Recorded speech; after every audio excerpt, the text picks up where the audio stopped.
మన అతి తెలివితేటలతో, మన మేధావితనంతో మనం ఏదో పక్కకు పోయి ఇరగదీయాలని చూస్తాం. ఏం ఇరగదీయలేరు.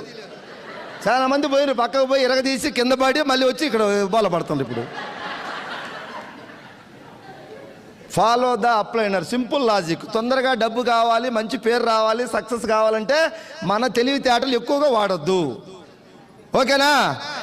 సొంత తెలివితేటలు వాడి కొంతమంది చేతులు కాల్చుకొని ఈరోజు ఇంటి దగ్గర ఖాళీ కూర్చోండి, వెస్టేజ్కి దూరం అయ్యి.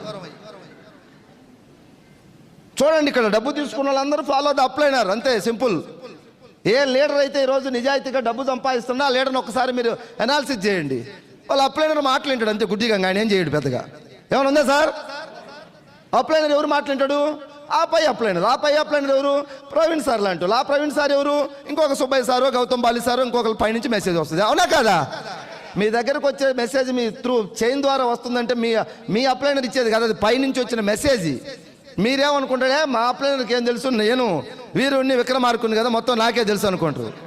నీ అప్లైనర్ చెప్పింది ఇక్కడి నుంచి కాదు, పైన ఢిల్లీ నుంచి కాపీ వస్తుంది. అది రిక్వెస్ట్. అప్లైనర్ని గుడ్డిగా నమ్మండి.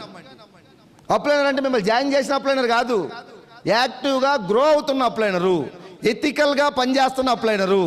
వాళ్ళ అప్లైనర్ గౌరవిస్తున్నా లేదో చూడండి.